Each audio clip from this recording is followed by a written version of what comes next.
My name is Julianne Restani O'Connell. I'm the youngest child of Joseph O'Connell, who was an artist here in central Minnesota. He spent many years as artist of residence at the College of St. Benedict. 2 years ago, the College of St. Benedict wanted to have a retrospective of his work. This is a small section of some of the work that my father did. The retrospective, I thought, would be great to begin with some of my father's more personal mementos, and also just part of his work, because his work was his life, and we were all intertwined with that life. As an example, this was our childhood high chair. My father couldn't just allow a piece of wood to be a piece of wood. He liked to embellish practically everything. The photographs you see here are from his studio. Not only did he do the photography of all his work, he also was self-sufficient in the fact that his studio had a darkroom, a forge, all the welding material. He did all his stonework there, his wood carving there, and this is a little bit what it looked like to be in his studio. At the very beginning of my father's career, he built a plastic tent that went over our garage and an old chicken coop. And he had a wood-burning stove, and he was doing commission work for churches here in this plastic tent in the chicken coop. It went full circle. Here he is back at St. Ben's, working on a triptych for a church in Las Vegas. And this was his last piece. It was 3 tons of Indiana limestone in 3 sections that took him 6 years to complete. This is a print that he did many years ago when my brother Brian was a very small child. He looked up at my dad from his crib and said, "You know, Dad, you look weird." And my father took a mirror and looked down at the mirror and realized, boy, you know, to a child in a crib, your dad does look very odd. And this was his view of what my brother was seeing: the large ears, the big glasses, the enormous hand, and kind of a harlequin look, because that's what all parents look like to their children. Everyday things could not ever be unembellished for my father. He was an artist 24/7. So something as simple as sending a birthday card to one of his grandchildren became an artistic endeavor. A button that he gave to my brother for something he did in grade school, and a toy for my niece, all made from things found around his workshop. My father married an artist. They met in Chicago in art school. My mom was an illustrator. She picked up a pen and just began to draw on practically everything. These are calendars that she used to draw on consistently. This is a caricature of J.F. Powers, who is a writer, and that is from his daughter's book that's just been recently published. And then her fashion drawings that were done for Marshall Fields in Chicago. Going to some of the different pieces, my father worked in printmaking, in woodworking, painting, drawing, and over here are drawings that he did for his life drawing class that he taught at St. Ben's. He found it was very important for students to do life drawing, where you are in front of a model and that you are forced to draw the human figure, which is known as the most difficult thing to draw. These are mock-ups for work that would eventually be done, but these are just drawings for the planning purposes of pieces. You'll see this angel repeatedly in his work, archangels, angels. And my father started painting pretty late in life, and I found this piece in the archives. I didn't even really know it was in there. It was stuck in between a bunch of drawings, but it was something that he was working on. I don't know what he was planning on doing with it, but I think it's just a practice piece. And in this one, it's again Peter, who is killing the cock, who it was promised would crow 3 times before he denied Christ. And my father would always say, if you could get your hands on that cock, what would Peter have done? Peter would have killed it. The life of the artist, too, is really difficult because in the sense you're always trying to get work. You're always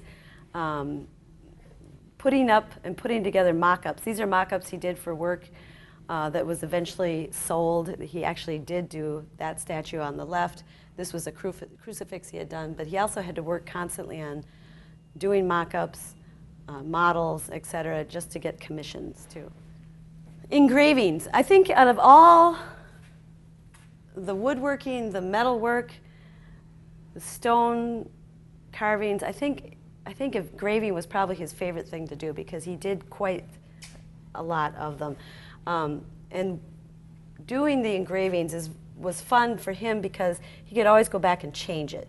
So if he didn't like the Madonna as it was, he could change the symmetry, he could change lines, he could change shadowing. And it would be great because he could just do a test or a proof and then go back to the plate and change it. So another difficult thing about engraving, it's all done with the hand. So he would hold the engraving equipment and he would have to knock it with his hand, and there's no mallets involved or anything like that. So it's really labor intensive. And behind these groupings are these engravings that belong to the College of St. Benedicts. These are all located in the library.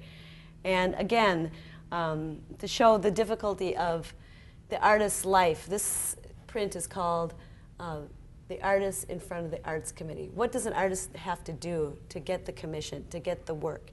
They have to turn themselves into acrobats, into showmen in front of the committee that eventually decides whether you're going to get a job or not. When Highway 94 went through our yard, I was about 12 years old, and I mentioned that the bulldozers to me looked like monsters. And that impressed my father so much that he came up with this engraving, this print of, yes, indeed, the machines themselves are monsters. We become monsters. But if we are told that it's all okay in the name of progress, then we should just go along with it with a big smile on our face and not weep when trees are knocked down, when swamps are drained. Again, we see the image of the angel that was over there. The imagery here is, there's a lot going on in this print. This gate is seen quite a bit in my father's work because my great-grandfather used to adorn the house, my father's childhood house, in Chicago with a lot of wrought iron that was thrown away when Chicago was being rebuilt, and people would just throw away their wrought iron. And my great-grandfather would collect it and adorn his house with it. It was all over their house. So my father was always so impressed by that, and it always keeps coming back in his work. And another thing is that my father really understood relationships between men and women, and that if it was Eve's fault that they were kicked out of the Garden of Eden, then Adam was going to point that out. But of course, God didn't care. He just said, both of you out here, like an angry parent, I think. My father imagined a lot of what might be going on behind the scenes in some of the biblical stories. So here's Pilate and Herod meeting, and they're, of course, making their plans for Christ. And what was that meeting like? And in this print, they're drunk at a party, they're playing footsie, they're drinking too much, they're whispering in each other's ears, and they're just having this great time making their plans. In this print, my father was not a huge admirer of money. Money seems to get in the way of everything, and this is the unions, this is the businessman, the military, the church, all colluding together, and in the end, who is sacrificed in the trust we have in God, in money, are the men and women, the innocent. And if you notice, this horse looks to be on a merry-go-round. So it's kind of the never-ending cycle of who gets in the way of profit and graft. These two pieces belong to St. John's Abbey. They're located in some of the downstairs, I guess they're called chapels. Archangel, Michael, I believe. This is wrought iron. I'm not sure how it's done.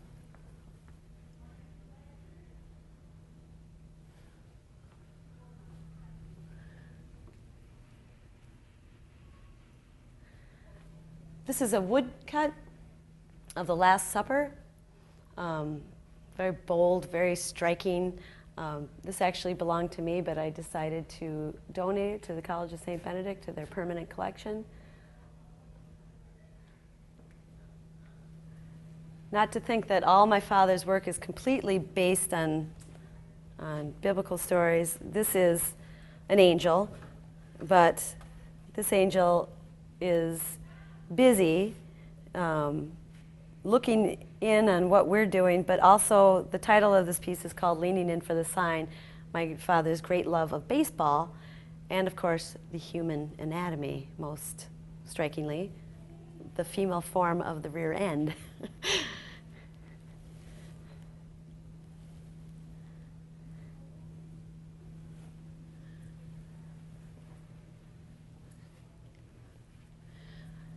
This is a wrought iron sun that my dad did in the early 70s for the Petters store when they opened a second store called Petters 2. It belongs to John Petters. It's, as I said, wrought iron.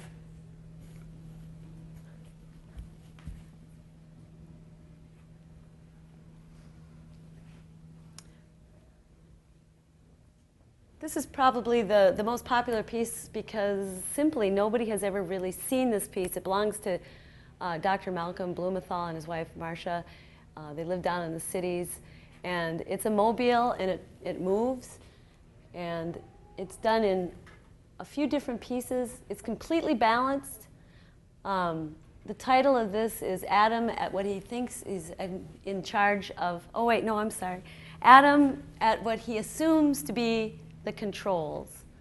So we have Adam who really thinks he's got everything under control. He's got the wheel of life here. Everything's going along, not realizing that he's simply attached to everything else that's going on in the world. Here's Eve, there's God, and everything is held in balance by just little hands.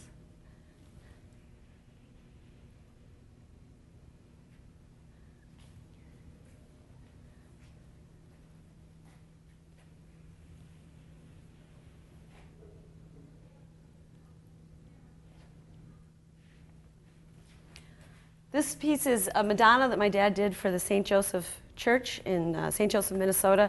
It's cherry. It's one solid piece, I believe, and he did this in 1976. The eyes are actually ebony that were added. It's a different piece of wood, obviously. Its luster is very easily kept. To keep a piece of wood like this, you need only linseed oil and Johnson's paste wax. And that's what you get the result. It looks easy to take care of. This is another painting that we discovered in the archives, done later. Again, this is something that we didn't really know he was doing, just as an artistic exercise. This is probably one of my father's most popular prints. It's a 4-color print, and it's a woodblock print. And looking at it like this, it looks really simple, but it's done with, you start off with a blank piece of rice paper, then first yellow is applied, and we put the paper on this, and then we used to rub it with spoons and a piece of ivory, peel that off, let it dry, apply the green, the red, and the black. So this was the last piece, and then your final print looks just like this. So very labor intensive, this one. This took a long time.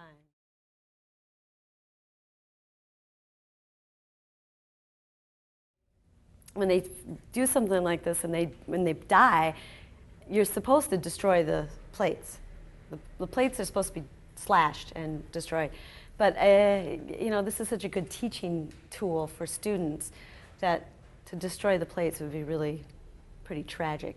But for students to be able to see this, you know, this, if you want to do that, then you have to do this, this, this, and this. And then, you know, this is a proof. And so, you know, you'd have to look at this and decide, you know, is this what I want yellow? Is this what I want green? So it takes a long time. But once you're done, I mean, this is a print that can be done over and over and over again. I mean, if you decide you want to do 200, then that's great. Then you're going to do 200. But I'll go back to the story of, my father did this right when they started the reinstatement of not the draft, but registering young men. And I wish I could remember the date. It was in the late 70s, and my brother Brian had to register for the draft. And my father got just very upset about that. And if you look at this, it's very patriotic, the eagle wrapped in the flag on this pedestal. But as you slowly go around to this side, you really see what my father really thought of blind patriotism was the desiccation of the bird, a face of somebody who's dead, wrapped in the flag, and then the subsequent blood coming out of the pedestal. And this does belong to my brother, who luckily never had to go into the military or end up being drafted.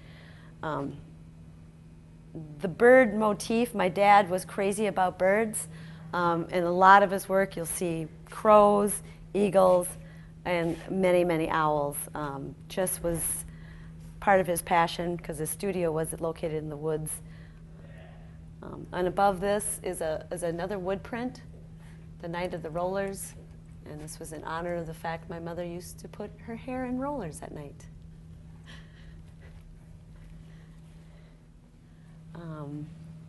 The egg machine. This was done in the early 70s for Jack Frost, which eventually became Golden Plump.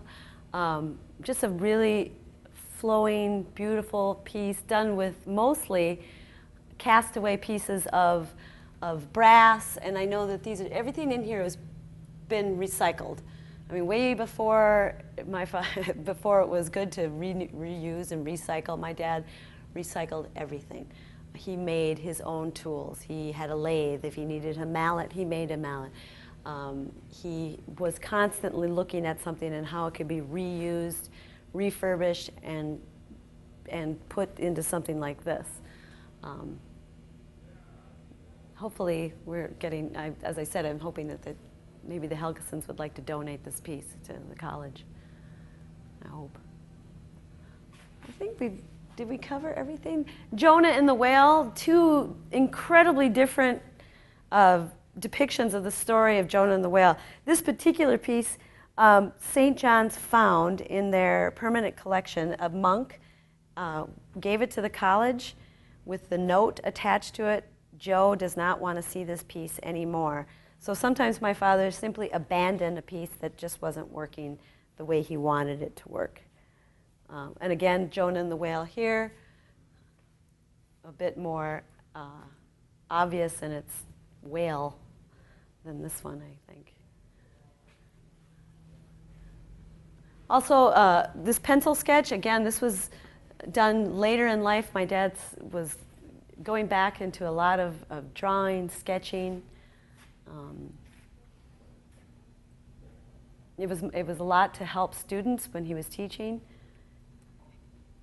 So he did a lot of these during his drawing classes. He always said his best students were never art students, they were usually management majors. He always was, you know, a lot of people mention the fact that my father his hands were always kind of first and foremost in a lot of his work. Those are my father's hands. I could tell that in an instant.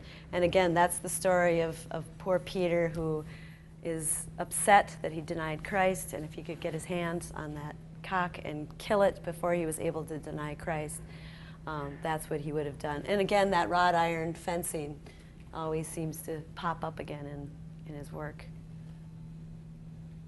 And I really love these These 4 pieces represent 4 different types of work. This is a lithograph. This is a woodcut. This is another bicolor wood print. So it was just done in red and black. And this is crayon on paper. So, 4 extremely different mediums here. And you can tell, you can really tell when my father was working in the 50s, and the 60s, 70s, and 80s. This was done in the 80s. This was done in the 60s. And I always like this because my father was really cognizant of who was with Christ when he died. He used to say to me, the only people left were the women. They were the only ones that stuck around. And I always thought this was kind of in honor of the women who managed to stay with Christ as he came off the cross when everybody else had abandoned him. The constant loop here is something I asked St. Ben's to do in order for them to not only see the small selection of work that they've showing, but then practically everything. And the College of St. Benedicts is fantastic. On their website is a link where you can see all his work categorized in wood, stone, metal, and I believe the prints. For everybody to see anywhere in the world, they can see it. So very, very amazing website that you can see everything. So if you've missed anything here, it can be seen on their website. Again, this was done when 94 came pretty much right through our yard, and we remarked on how the land movers and the bulldozers look like monsters, and I think my dad captured the monster quality of a bulldozer and then the sad monster-like quality of the man driving the bulldozer without giving a second thought as to what he was doing and what he was destroying. The family, this was a model done in the early 60s from when my dad did a commission for the American Dental Association. So the original ones that came from this model are about 12 feet tall. Again, in Chicago for the American Dental Association, right downtown in Chicago. When they refurbished the gathering place at St. Ben's, they removed most of the dark granite, the dark Baroque marble pieces, and my dad picked up a lot of the scrap marble, and he did Eve in Baroque as a result from this piece of scrap marble. And this belongs to my sister, but she's letting it stay here at St. Ben's for the time being. And these belong to the permanent collection of St. Ben's, and again, you see the owl, but then again, you see my father's sense of humor jumping out at this, because you look at this and you think it's a beautiful owl, and then you read the title, "It is not always wise to bend over naked in the night," because that's a rear end. Couldn't help himself, could he? This is one of the very first statues he ever carved when he was a young man.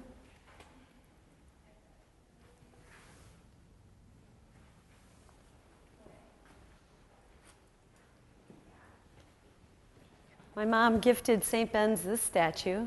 It was an engagement present to my mom. It was done right after my father's first visit to Mexico. Right after World War II, he and his friend got in a car and drove down to Mexico. And you can kind of see the, I don't know, I guess the Mexican influence in the art. That's when he met Diego Rivera. He found Diego Rivera working in a church, and my father very boldly climbed up the scaffolding to talk to Diego Rivera. And when he saw Diego Rivera had a very beautiful art assistant who was mixing his paints, he said that was the moment he decided he wanted to be an artist. So. This is, I think, a lot of people's very favorite pieces. It's Salome, done in the 80s. It was a gift to Garrison Keillor from my dad, and Garrison decided to donated to the College of St. Benedict. And if you look at the top, you see Salome and her hair and the veils, and of course John the Baptist's head, who she was dancing the dance of the seven veils for. But beautiful, beautiful Carrara marble, and hard not to, I think, touch this piece because it's so nice.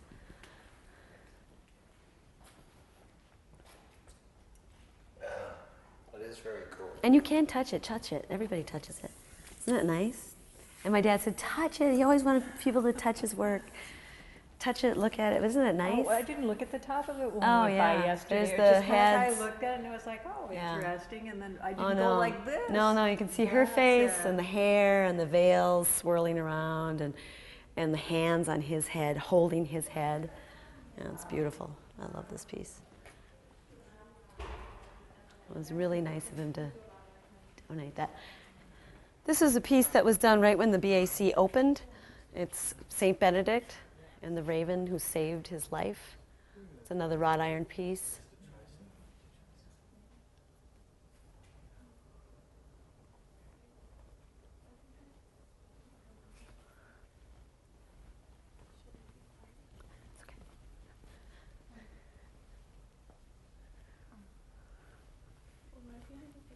This, of course, is the Petter's door, the door to the fabric store. A lot of, again, my father's favorite things he got to put in there, the love of nature. He loved trees. He loved owls, birds, the goose, in honor of the fact that it was at one time a tailoring shop and a fabric store and a furrier. We've got the mink and the tailor and buttons and thread and fabric, shears. The address of the store, the number of the store, just, I don't know, it's like a love story to nature and everything that's had to do with the Petters. The Petters, Fred Petters loved plants. He loved the door. And this is all wrought iron that was done by my dad. And it was, I don't know, I always get kind of emotional when I see this door because I was there the whole time it was being carved. And I was literally there walking on it.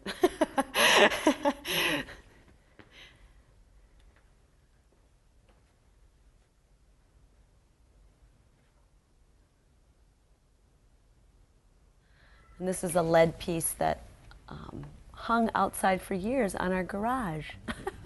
And then I thought, well, we're going to take that inside. And we donated that a couple of years ago to St. Ben's.